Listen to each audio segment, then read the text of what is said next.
Hey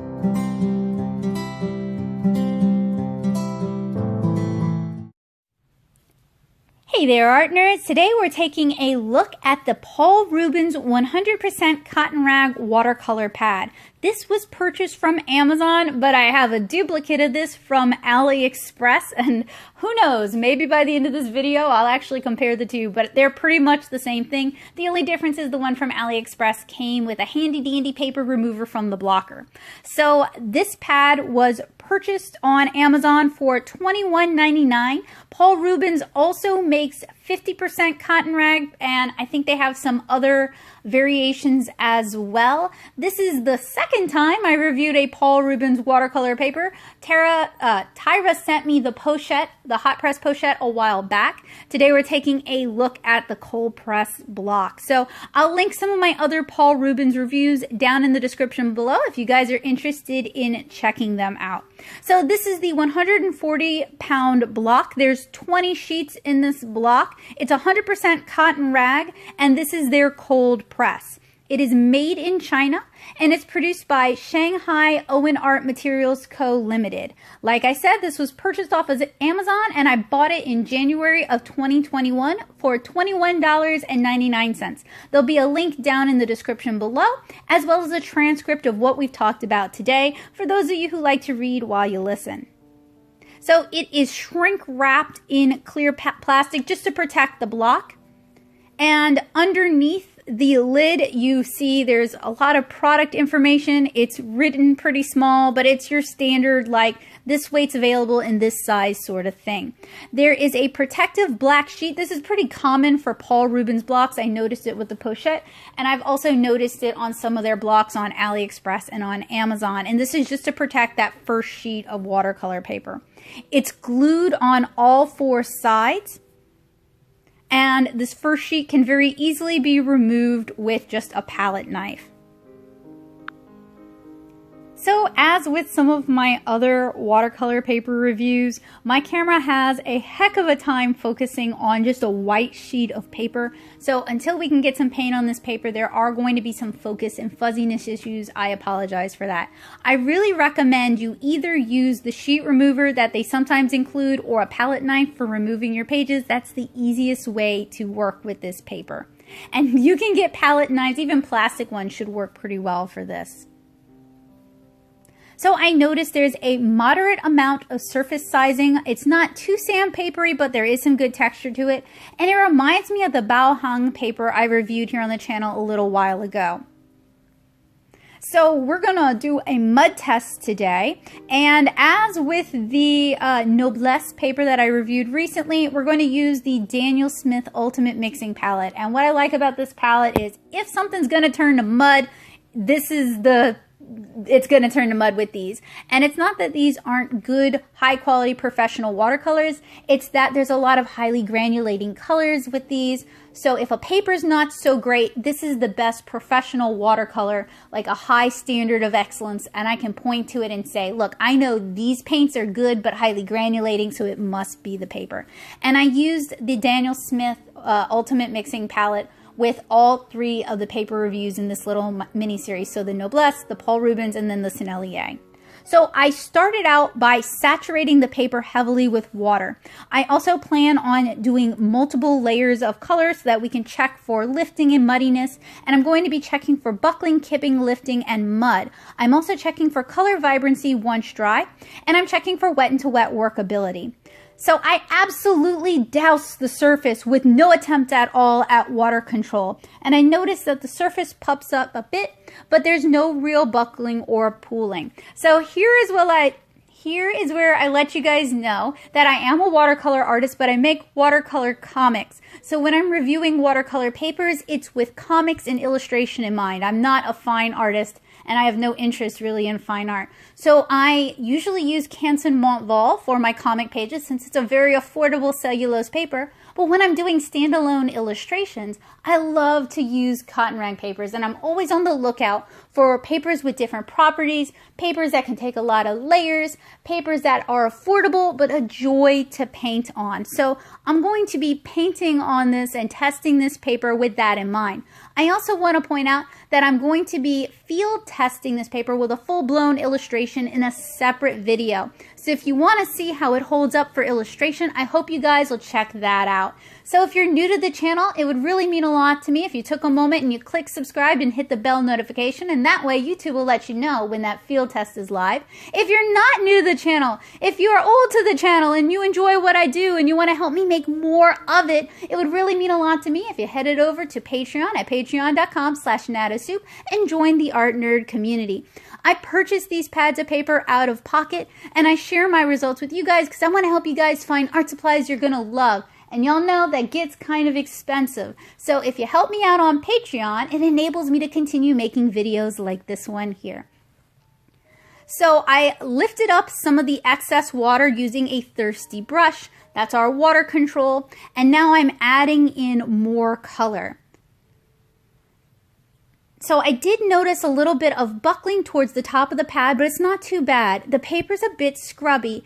And you get some decent color mixing wet into wet. And you guys will probably notice there's a lot of granulation on this paper. This paper loves granulation. If you love granulation, this is a great paper for you. In the area where water had pooled, I soaked up the excess and touched the page, but it left a white spot on the page. So this one's going to be one that's pretty prone to lifting. If you want some reworkability, this could be a great paper for you. I also noticed there was nice color mixing and dispersion, so it's a good paper for wet into wet techniques. So I moved the pad into another room to let it dry overnight. I checked it a couple hours later, the paper had dried, but I resumed the test on the next day. So this is day 2, and we're going to be doing another layer. So you guys can see all that gorgeous granulation on this paper. See, this is why I did the Daniel Smith. If a paper is great for granulation, then these paints are going to give you what you're looking for. So I noticed that the colors, especially ultramarine blue, dried very granulating on this paper. So I completely doused it again with water and I let it sit. I wanted to see if I could get the colors to move, and it was just clean water. And I noticed that there was no color movement. So this is a pretty good paper so far for layering. So I mopped up the excess water. I noticed that colors really disperse on the paper. It's the complete opposite of the chute noblesse. And it's almost to the point where you can't tell where they originated. This seems like it'd be a great paper for atmospheric effects like sunrises, sunsets, or using motion blurs. It could also be a great paper for kind of more abstract watercolor or creating chaos and then pulling it back into something tighter. And you can see it really moves a lot. This paper can also hold a lot of water.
So you can see we get a lot of granulating, and we also get a lot of misty, soft, diffused colors. So I'm going to move this pad into another room and allow it to dry fully. I checked on it 30 minutes later and it was dry to the touch, if a bit cool.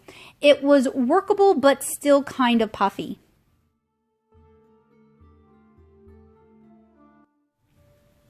So I ended up allowing it to dry out overnight and came back to it the next day. So we're on day 3, the 3rd layer. Everything on this paper seems to dry a bit muted and very granulated. So again, I doused it with water and I noticed that there was super minimal pigment movement. It was basically negligible. This paper keeps its secrets. The paper does continue to puff up a bit, but there's no real buckling on this paper. So I added a lot of color without doing any water control, and I noticed that the color disperses a lot. Like I said, this could be a great paper for wet and to wet. It could also be a great paper for a lot of washes and glazes. So water control is pretty easy on this paper. Since it just bows up a bit, you just need to mop up the bottom. So I added another layer of pigment, and while this paper really does make atmospheric granulating grays with a lot of nuance, it just doesn't seem to make mud. So once I finished playing around, adding a lot of color, it would be time to move this to another room and let it dry out.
I hadn't moved it yet though. I'm still having too much fun playing with it and kind of watching the colors disperse and disappear.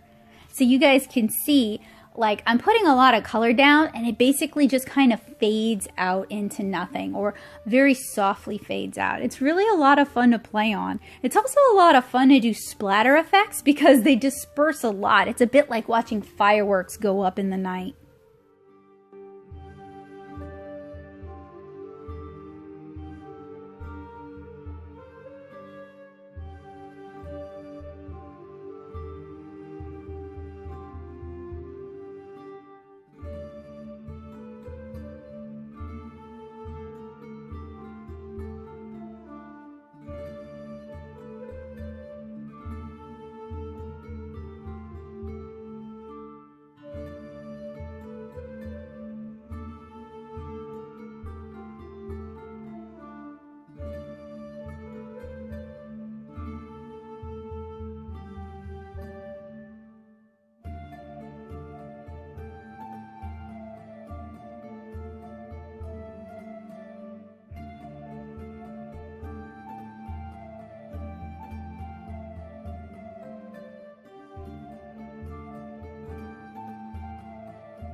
So I allowed the paper to dry out overnight again, and it's time to do the masking fluid test. We're going to apply it and we're going to remove it.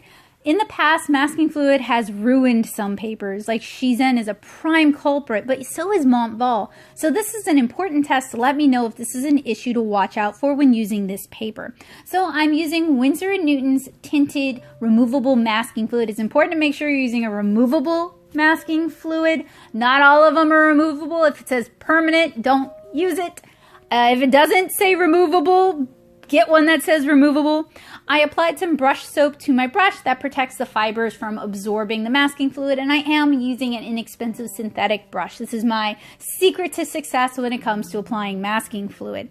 And I'm applying just kind of thin lines, some dots, as well as covering some large areas, because if it's going to stick to the paper, if it's going to bond to the fibers, I want to know what circumstances cause that. Now this paper is fully dry, and I removed the masking fluid before it became just one with the paper.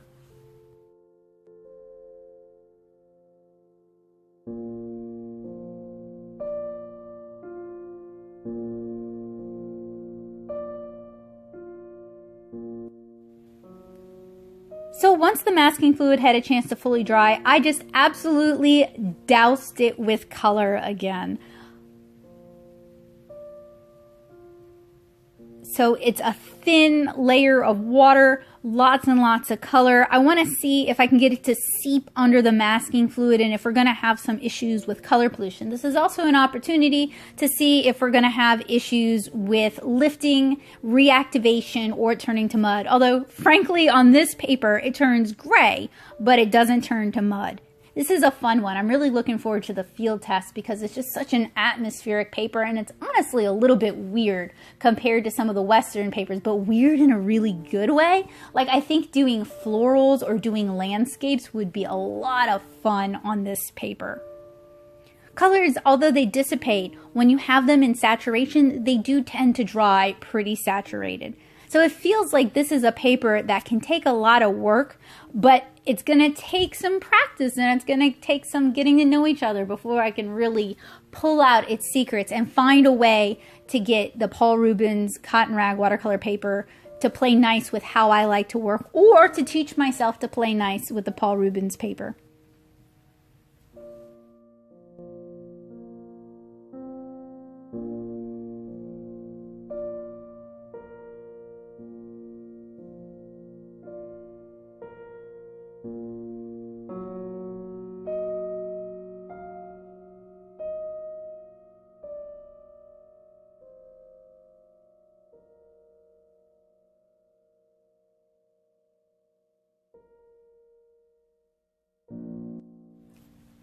Seriously, check out that color dispersion. That is so pretty. This would be so good for an atmospheric bouquet of flowers.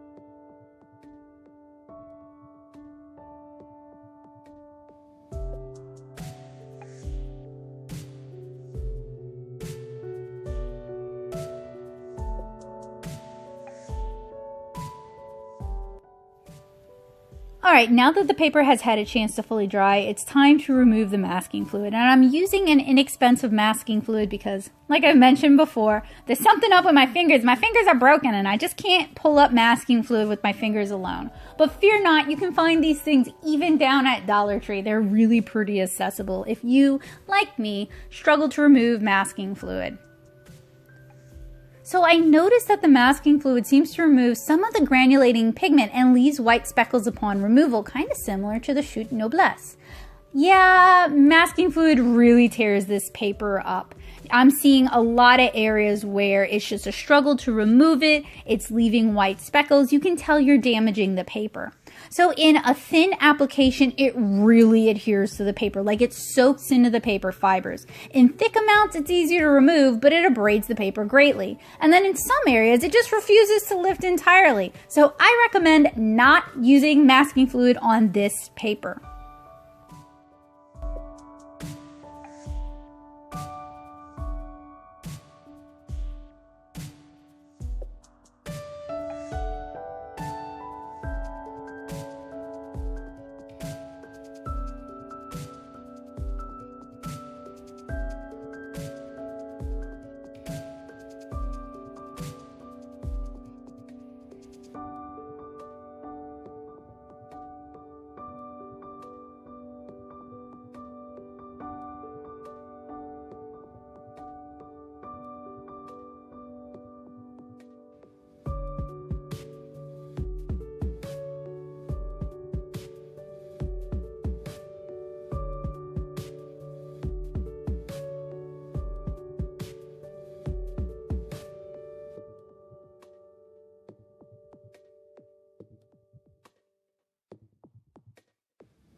Yeah, the amount of damage to the paper is just unacceptable. You can also see some pilling.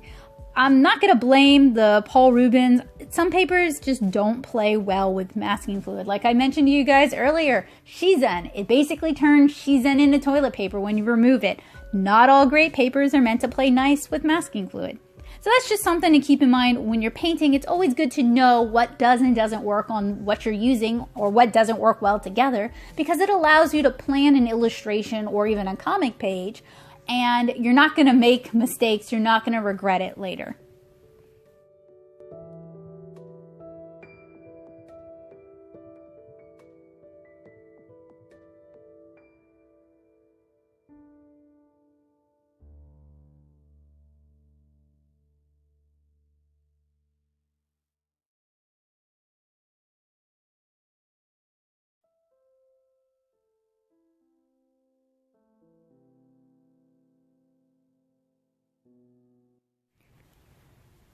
But to me, the amount of damage the masking fluid did to this paper is just not worth it for the effect. I could just paint a little more carefully, especially in those larger areas, and just avoid those areas entirely, and then I'm not going to have the damage to the paper.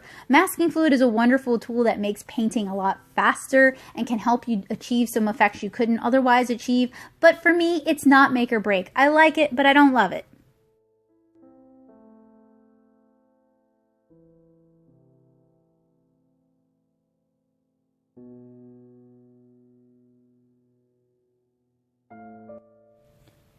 So now for the final test, before we actually do the field test, we're going to remove it from the block using a palette knife. And it removes easily, but some of the paint saturated the paper and affected the next page on the block. It's actually pretty unusual in my experience for this to happen, and it's kind of annoying because otherwise this paper seems to love water. Alright guys, so what is my verdict on the Paul Rubens 100% Cotton Rag watercolor block? This is a paper for atmospheric painters, the soft, misty landscape papers, and the fans of granulation. Wet to wet techniques really disperse and colors granulate more vividly on this paper. I feel like it's probably not a great paper for folks who like to overwork. You lose a lot of what makes this paper shine, and it's not a paper for control freaks or people who like to use masking fluid. Of course, there's still the field test left to come, and I'll either end up loving this paper or loathing this paper. And this is basically future Beck here. I am currently doing the swatch test, and I'm going to do a mud test of the Paul Rubens tube watercolors on the Paul Rubens cotton rag paper, because honestly, they're both from Paul Rubens. I figure Paul Rubens knows Paul Rubens best, and it's sort of like a match made in heaven kind of scenario, where if they don't work well on that paper, they're probably not going to work well on any paper. And I also want to point out, in past reviews of Paul Rubens products, people have commented that it's kind of an unfortunate name. Paul Rubens was originally a great painter, and it's pretty common to name art supplies after great artists. But you know what I'd like to see, and I've never seen it? I've never seen an art supply named after a female artist. Like Daniel Smith does collaborations, so like you've got the Jane's Gray and the Jane set, but that's really more uncommon, that's unusual. It's mostly male painters' names. So maybe one day, someday in the future, I will have left an impact in some way that they'll name a brand of crummy watercolors after me, the Becca Hilburns. Or maybe not. So anyway, I hope you guys enjoyed this review. I hope it was useful, helpful, and informative for you guys. I want to play more with this paper because I think it's got a lot of potential. It's also not too expensive. Now, I've never seen it in a brick and mortar store. If you have, let me know and where you saw it. Not just in the US, but worldwide. I'm curious what Paul Rubens looks like out in the wild. You can, however, find it on AliExpress and Amazon, and the price is pretty reasonable on both sites, quite frankly. So I had a lot of fun playing with this one, and it really was truly play. It was so fun watching the colors just softly disperse into the paper. If you guys enjoyed this video, give me a big old heart and leave a comment down in the comment section. And don't forget to check the description below if you're interested in a transcript for this video. I hope this review was helpful, useful, and informative for you guys. And if you use Paul Rubens paints or papers, let me know down in the comments below. I'd love to see what you make with these paints. I hope you guys have a wonderful day, and I hope I'll see you guys when we do the field test soon. Bye, guys!